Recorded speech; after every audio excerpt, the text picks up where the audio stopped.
Hi guys, मेरे channel में पर आपका स्वागत है। आज हम साइकोलॉजी के संज्ञानात्मक विकास के लेसन का अध्ययन करेंगे। इस लेसन में 4 भाग में विभाजित किया है। ये इसका चौथा भाग है। आज ये लेसन कंप्लीट हो गया है। इसके 4 वीडियो हैं। आपसे निवेदन है कि आप सभी मुझे सहयोग देकर मुझे मोटिवेट करें। चलिए हम शुरू करते हैं। वाइगोस्की का संज्ञानात्मक विकास का सिद्धांत। Vygotsky theory of cognitive development. इनका पूरा नेम लेव सेमोनोविच वाइगोस्की। इनका जन्म जो है 1896 से में हुआ और 1934 में इनकी मृत्यु हुई। ये रूस के निवासी थे, एक मनोवैज्ञानिक थे। ये क्या थे? मनोवैज्ञानिक थे तथा जीन पियाजे के समकालीन मनोवैज्ञानिक थे, जिन्होंने संज्ञानात्मक विकास के इस सिद्धांत का प्रतिपादन किया। अब ये जान लीजिए कि प्रतिपादन और जनक में अंतर क्या होता है। प्रतिपादन मतलब प्रमाणित करना और जनक मीन्स फादर बोलते हैं जिसको सामाजिक सांस्कृतिक सिद्धांत भी के रूप में भी जाना जाता है, सोशियो कल्चर थ्योरी के रूप में भी जाना जाता है। ये सोवियत संघ के मनोवैज्ञानिक थे तथा वाइगोस्की मंडल के नेता थे। उन्होंने मानव के सांस्कृतिक तथा जैव सामाजिक विकास का सिद्धांत दिया, जिसे सांस्कृतिक ऐतिहासिक मनोविज्ञान कहा जाता है। की पॉइंट देख लेते हैं। वाइगोस्की का पूरा नाम लेव सिमोनोविच वाइगोस्की था। ये रूस के निवासी थे, जिन्होंने बच्चों और समाज के बुजुर्ग जानकार सदस्यों के बीच मिलजुल कर होने वाले संवाद की भूमिका पर बल दिया। इनके अनुसार सभी बौद्धिक क्रियाएं पहले बाहरी दुनिया में घटित होती हैं। वाइगोस्की कहते हैं बच्चा समाज में सीखता है, समाज के भौतिक वस्तुओं से सीखता है, समाज में व्यक्तियों से सीखता है, अपनी अंतःकरण मतलब अपने से बात करके सीखता है। वाइगोस्की का ये मत है। इनके अनुसार सभी बौद्धिक क्रियाएं पहले बाहरी दुनिया में घटित होती हैं। बड़ों के साथ बातचीत के इन अवसरों के द्वारा बच्चे समुदाय की सांस्कृतिक सोचने और व्यवहार करने की तरीकों को सीखते हैं बच्चे। और सही बात है कि बच्चा जो है जो भी सीखता है अपने से बड़ों से सीखता है। पहले अपनी माँ से सीखता है, इसीलिए पहली टीचर कौन है? माँ है। और दूसरा जो है पहला विद्यालय कौन है? घर है। और दूसरी प्राथमिकता दी गई है विद्यालय को, तीसरी प्राथमिकता दी गई है समाज को। वाइगोस्की का सामाजिक संज्ञानात्मक विकास। वाइगोस्की के अनुसार अधिगम बच्चों, वयस्कों या अधिगम अत्यधिक ज्ञानवान व्यक्ति के बीच होता है। ज्ञान वाम वातावरण तथा सहयोगियों से होता है। अब यहाँ भी कह रहे हैं कि ज्ञान जो होता है, ज्ञान हमारा जो होता है वाम वातावरण से होता है, सहयोगियों से होता है। मतलब जब बच्चा होता है तो अपने घर में ही पहली पाठशाला उसका घर होता है। पहली टीचर जो है माँ होती है, अतः उसके पेरेंट्स होते हैं, उसको सिखाने वाले आसपास बड़े लोग होते हैं। ज्ञान विभिन्न व्यक्तियों एवं वातावरण जैसे वस्तुओं, औजारों, पुस्तकों, मानवीय इत्यादि से होता है। अब मनोवैज्ञानिक कह रहे हैं कि ज्ञान जो है वस्तुओं, औजारों, पुस्तकों, मानवीय इत्यादि से होता है। बालक समाज में बहुत से कार्यों को देखकर अनुकृति के द्वारा सीख लेता है। हाँ, बात भी सही है कि बच्चा जो है, हम लोग इतना कुछ बाहर सीख जाते हैं बिना बताए, बिना सिखाए, बिना पाठशाला जाए। बहुत सा ऐसा काम है जो हम अपने आप से सीख जाते हैं। जैसे एक कप में चाय डालना, क्या कोई सिखाता है कप में चाय कैसे डाली जाएगी? बोतल में पानी भरना, क्या कोई सिखाता है कि बोतल में पानी ऐसे भरो? कोई नहीं सिखाता, अपने आप से सीखते हैं। इनके अनुसार किसी बालक का संज्ञानात्मक विकास 3 मुख्य कारकों पर निर्भर होता है। वाइगोस्की कह रहे हैं कि वाइगोस्की का संज्ञानात्मक विकास के 3 कारक हैं। बहुत ही इंपॉर्टेंट है, बहुत ही मोस्ट इम्पोर्टेंट है, इसको याद रखिएगा। संज्ञानात्मक विकास का कॉग्निटिव डेवलपमेंट। देखिए, हम इंग्लिश इसलिए साथ में लिख देते हैं कि इंग्लिश जो है हर देश की भाषा है, और अगर साथ साथ में आप लोग पढ़ते रहेंगे तो स्मरण शक्ति आपकी बढ़ती रहेगी। संज्ञानात्मक विकास, कॉग्निटिव डेवलपमेंट, संस्कृति, कल्चर, समाज, सोसाइटी, भाषा, लैंग्वेज, संज्ञानात्मक सिद्धांत, कॉग्निटिव डेवलपमेंट।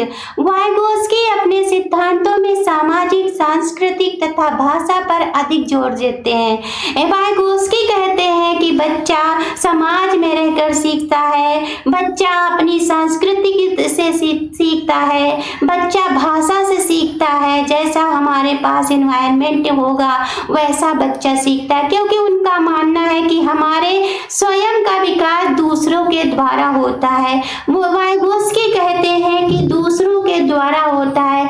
जैसे हम शुरू में साइकिल सीखते हैं तो उस सहारे की जरूरत होती है, और गाड़ी सीखते हैं तब भी हमें सहारे की जरूरत होती है। तो वाइगोस्की इस पर बल दे रहे हैं। इनके अनुसार बालक का भाषा प्रयोग केवल सामाजिक संप्रेषण नहीं होता है। अब वो कह रहे हैं कम्युनिकेशन, बालक का जो संप्रेषण होता है वो जो है सामाजिक संप्रेषण नहीं है। वो अपने घर में भी सीखता है, बाहर भी सीखता है, विद्यालय में सीखता है, आसपास सीखता है, सभी चीजों से सीखता है। अद्वितीय आत्म नियमन, सेल्फ रेगुलेशन, अपने व्यवहार हेतु योजना बनाने, निर्देश देने तथा साथ ही साथ मूल्यांकन, इवैल्यूएशन करना भी होता है।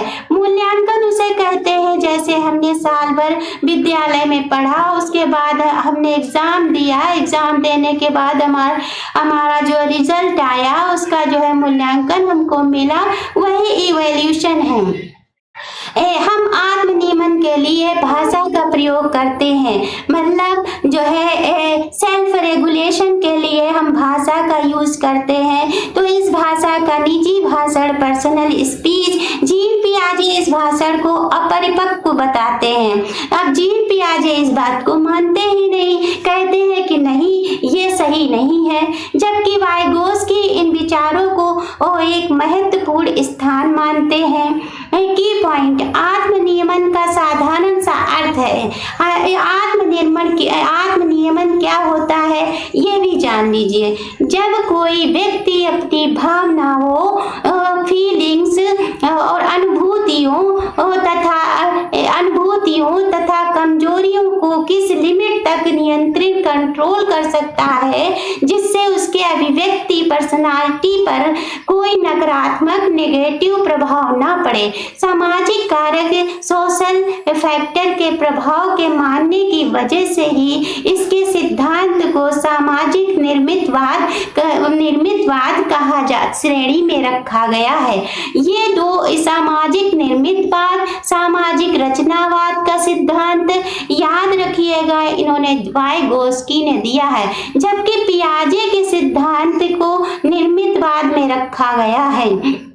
सामाजिक निर्मितवाद क्या है? सामाजिक निर्माणवाद या रचनावाद सिद्धांत के जनक लेव वाइगोस्की हैं।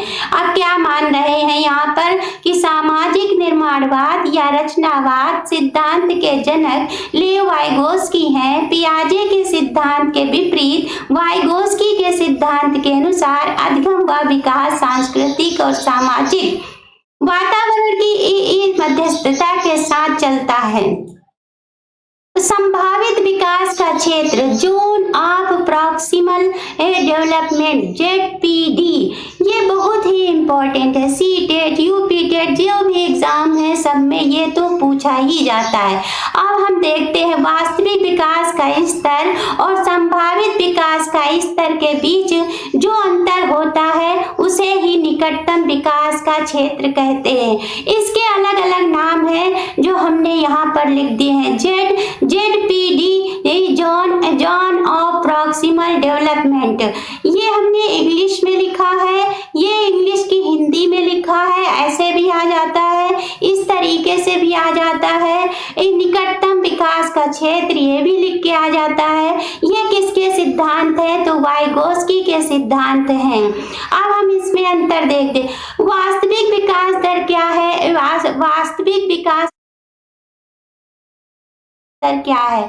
मान लीजिए हमने जो है सीटेट का एग्जाम दिया और हमको लाने हैं नंबर 120, संभावित लाने हैं 120। 120 हम तो नहीं ला पाए, और पर हमारी कैपेसिटी क्या है, मान लीजिए 80 नंबर हम ले आए, और बीच में लाना पासिंग मार्किंग कितनी है, पासिंग मार्किंग 90 मतलब 90 है। तो जो इनके और इनके बीच का अंतर होता है ZPD वही चीज होती है। फिर से समझ लीजिए, जैसे हमें हमारी कैपेसिटी है कि हम 80 नंबर ले आए, ना पास हुए और फेल तो हो गए पर पास नहीं हुए, और लाने कितने थे, अगर 90 नंबर ले आते तो हम पास हो जाते, वो क्या हो जाता, अंतर हो जाता। और मान लीजिए हमने मेहनत की और 120 नंबर आ गए, 90 के ऊपर आ गए या 80 के ऊपर आ गए, तो हमारी संभावित विकास दर हो गई। इसी को ZPD कहते हैं। वाइगोस्की के सिद्धांत के अन्य नाम देख लीजिए। इन्होंने क्या क्या किया, भाषा का सिद्धांत दिया, सामाजिक विकास का सिद्धांत दिया, अधिगम का सिद्धांत दिया, सामाजिक रचनावाद का सिद्धांत दिया, सामाजिक निर्माणवाद का सिद्धांत दिया, संज्ञानात्मक विकास का सिद्धांत। अब इसमें बच्चे कंफ्यूज हो जाते हैं कि संज्ञानात्मक विकास का तो जीन पियाजे का है, हम पढ़ के गए कि जीन पियाजे का संज्ञानात्मक विकास है, परंतु हम लोगों ने गहराई से नहीं, डीपली नहीं पढ़ा कि संज्ञानात्मक विकास का सिद्धांत किस किसने दिया है। संज्ञानात्मक विकास का सिद्धांत जेरोम ब्रूनर ने भी दिया, संज्ञानात्मक विकास का सिद्धांत वाइगोस्की ने दिया, और संज्ञानात्मक विकास का सिद्धांत जो है जीन पियाजे ने भी दिया।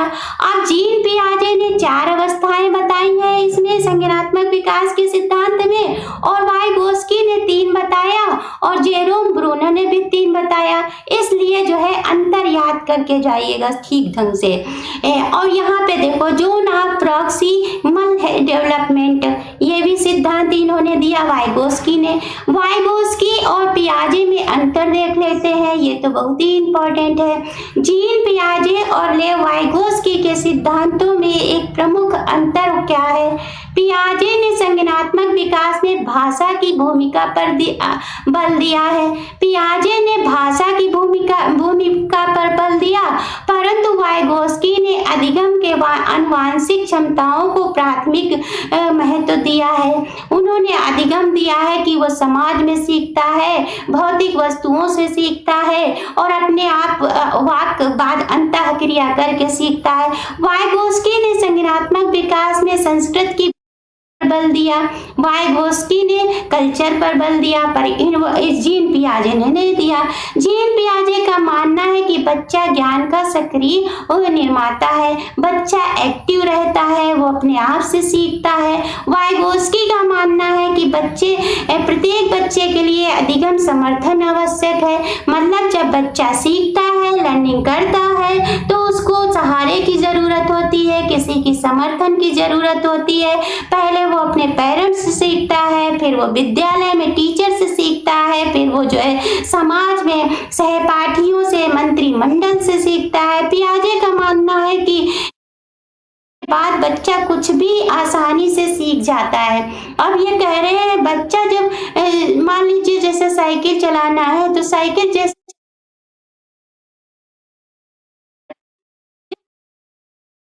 किस सहारे की जरूरत है, और बात भी सही है, ये भी बात सही है कि जब साइकिल चला लेता है तो उसको सहारे की किसकी जरूरत है। वाइगोस्की का मानना है कि किसी भी चीज को सीखने के लिए समूह या सहपाठी की आवश्यकता नहीं होती है।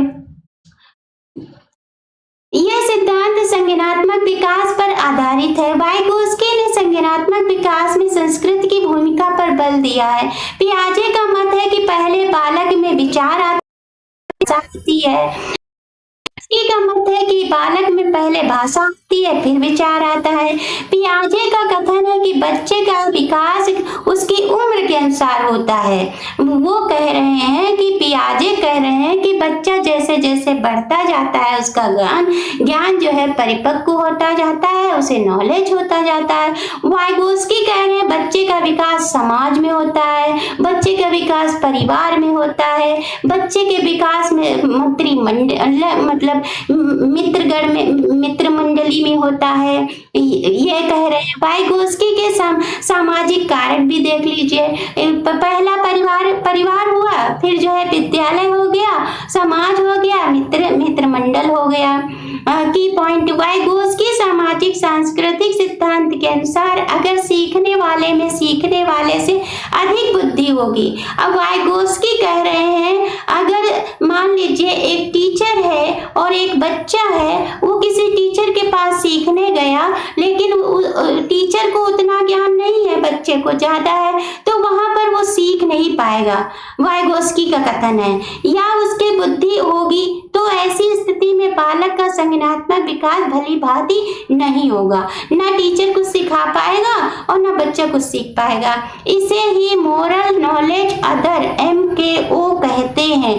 किसको कहते हैं कि अगर टीचर को ज्ञान नहीं है, बच्चे को ज्यादा ज्ञान है और वो वहां संज्ञानात्मक विकास भली भांति नहीं कर पाएगा, इसीलिए इसको मोर नॉलेज अदर मतलब MKO कहते हैं। संज्ञानात्मक, आप देख लेते हैं संज्ञानात्मक अधिग्रहण के 3 सिद्धांत। अधिग्रहण के मतलब ग्रहण करने की, संज्ञानात्मक, अंतर्निहित, सामाजिक, सांस्कृतिक। की पॉइंट, वाइगोस्की भाषा के सामाजिक अर्थात सामाजिक अंतःक्रिया स्वरूप पर बल देते हैं। अंतःक्रिया मतलब अंतःवाक, स्वयं से बात करना भाषा का विकास करती है। भाषा एवं चिंतन एक दूसरे से स्वतंत्र रूप से विकसित होते हैं। भाषा, ये कह रहे हैं चिंतन हमारा अलग होता है, भाषा अलग होती है। जीन पियाजे और ले वाइगोस्की के सिद्धांतों में एक प्रमुख अंतर है। पियाजे ने संज्ञानात्मक विकास में भाषा की भूमिका पर बल दिया, वाइगोस्की ने अधिकतम आत्मिक महत्व दिया। वाइगोस्की ने संज्ञानात्मक विकास में संस्कृति की भूमिका पर बल दिया। वाइगोस्की का कथन है कि बालक व्यक्तिगत वाक एक नैतिक, राजनैतिक और सामाजिक दर्शन से सीखता है। पियाजे का कथन है बालक अहम केंद्रित मतलब पूर्व संक्रियात्मक अवस्था, अब यहाँ पे सवाल ये आ जाता है अहम केंद्रित किसका कथन है? तो पियाजे का है। और किस अवस्था में है? 7 वर्ष की अवस्था में है। अवस्था का नाम क्या है? पूर्व संक्रियात्मक अवस्था है। ZPD इस सिद्धांत में बालक के कार्य, इस सिद्धांत में बालक के सीखने के 2 कार्य होते हैं, निम्नवत सीमा लोअर लिमिट, उच्चतम सीमा हायर लिमिट। निम्नतम सीमा लोअर लिमिट, अब इसमें देख लेते हैं निम्नतम सीमा क्या होती है। ये वह स्तर है जो बालक के किसी कार्य का व्यक्तिगत स्तर होता है, अर्थात जो कार्य बालक स्वयं बिना किसी की सहायता के करता है उसे लोअर लिमिट या इंडिविजुअली लिमिट कहते हैं।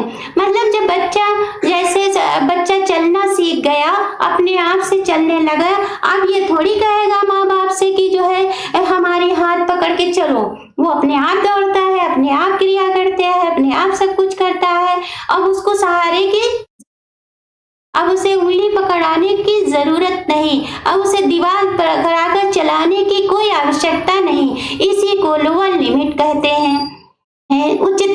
उच्चतम सीमा हायर लिमिट, जब बालक किसी कार्य को करने में बाहरी मदद लेता है तो उसे उच्चतम सीमा कहते हैं। इसे इंटरसाइकोलॉजिकली लिमिट भी कहते हैं, क्योंकि इसमें बालक समाज की भी मदद लेता है। जैसे हमको पहले हमारे माता पिता सिखाते हैं लिखना पढ़ना, उसके बाद जो है हाथ पकड़ के टीचर सिखाती है, उसके बाद हम खुद ही पे पढ़ना लिखना सीख जाते हैं। तो ये जब मदद ले रहे हैं तो उच्चतम सीमा होगी, और मदद नहीं ले रहे हैं तो निम्नतम सीमा होगी। यही बात समझा रहे हैं वाइगोस्की। स्कॉफोल्ड folding theory. अब इसका फोल्डिंग थ्योरी देख लेते हैं। सामाजिक सहायता, हेल्प सपोर्ट बैलेंस, किसी कार्य को करने में बालक की सहायता करना इसका फोल्डिंग है। जैसे इसका फोल्डिंग सहायता करती है, माँ बाप बच्चे की उंगली पकड़कर पहले प्राथमिक में चलाते हैं ना। जब बच्चा 0 से 2 वर्ष तक होता है तो बच्चे की उंगली पकड़ा के पेरेंट्स चलाते हैं। तो इसका मतलब क्या है, वो पेरेंट्स क्या है, इसका फोल्डिंग है। और टीचर क्या है, इसका फोल्डिंग है। समाज में मित्रगण क्या है, इसका फोल्डिंग है। इसका फोल्डिंग अस्थाई होती है, टेम्पोरेरी होती है। ये धीरे धीरे कम और समाप्त हो जाती है। हाँ, समाप्त हो जाती है, क्योंकि जब हम किसी चीज को सीख लेते हैं तो क्या दोबारा तिबारा चौबारा सीखते ही रह जाएंगे? नहीं, इसको सीखेंगे नहीं, एक ही बार में सीखेंगे और सीख लेंगे। उसके बाद हमें किसी की आवश्यकता नहीं, क्योंकि कुछ भी सीखने के बाद इसका फोल्डिंग की आवश्यकता नहीं रहती। समाज के द्वारा दिया गया समर्थन या सहायता जो बालक की कार्य करने की क्षमता या व्यवहार में आए परिवर्तनों को दर्शाता है, यही इसका फोल्डिंग का मूल सिद्धांत है। फॉर एग्जाम्पल के लिए, जब बालक साइकिल सीखता है तो पीछे से पकड़ने की आवश्यकता होती है, परंतु पूर्ण रूप से सीख जाने पर इसका फोल्डिंग की आवश्यकता समाप्त हो जाती है। अब यहाँ पर देखिए, हमने इमेज में डाला, यहाँ पर देखिए बच्चे को जो है पेरेंट फादर जो है इनको सिखा रहे हैं तो पीछे से पकड़े हुए हैं, तो ये क्या है, इसका फोल्डिंग है। और यहाँ पर ये बच्चा सीख गया है तो ये जो है क्या है, इसका फोल्डिंग समाप्त हो गई इसकी।